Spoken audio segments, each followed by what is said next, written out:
Sunrise in Battambang for our final day's riding. And our trusty steeds are calling to us. I wasn't sure whether to bring my Zac Speed armour and hydration pack, but it has been awesome. It lets the air circulate down your back and front. There's been a fair bit of talk about the best ways to stay cool. Some left all their armour behind, others said it's safety first and are overheating in their compression suits. For me, the Aussie-built Zac Speed setup is the best of both worlds.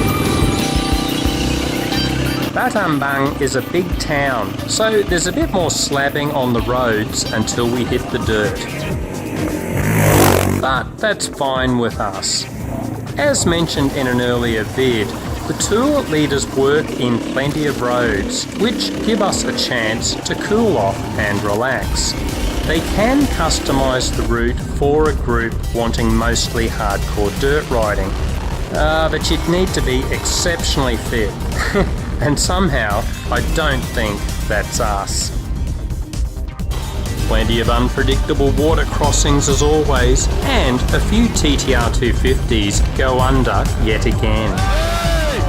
A lot of guys open up the airbox on these older style bikes, but man, when bikes are going underwater so often, you can see why the manufacturers tend to restrict the airbox intake and often put snorkels in there. Usually we could get the bike upright just before too much water got in. Our Cambodian support riders were always great with the kids who gathered round, especially when the drone came out. And I must give a plug for our professional drone operator, Davin Jones from Arise Aerial Imagery. I asked him if I could use his footage and he said of course, no charge, no obligation. Cheers mate. This long muddy section was great fun but hard work. And talking of drowned bikes, guess who finally dunks the WR450F? Yep, there was a rider briefing just before we headed out, but I missed the important message because I was off filming something. Those rice fields off to each side look like they are only a foot deep. Nah, if we ride into there, only the handlebars would be showing.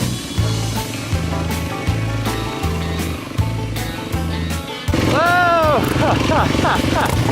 I was about to say the local guys really know how to use their body positioning to balance nicely in this shit, most of the time.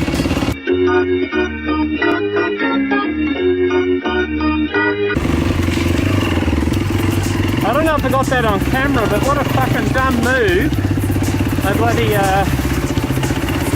turned around to film Chris, and I think the bike stalled and I lost my balance, and the bike temporarily went under, but I don't think we've drowned it. She started again. Fucking dumb. So dumb. Ah!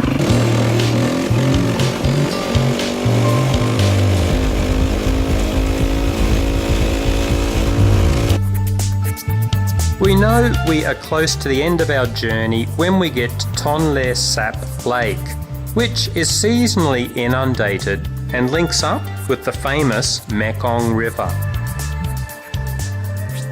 It's also our last chance for some beach riding, so an impromptu race is organised and we're off.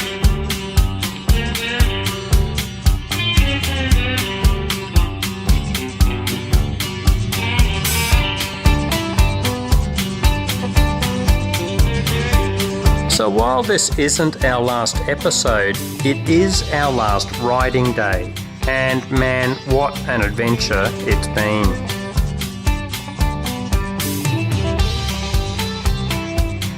Many have asked if I'd recommend the trip to them.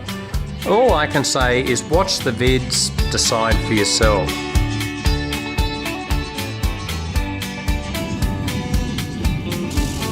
It's rough, hot, and probably the most fun you can have with your clothes on, in my opinion.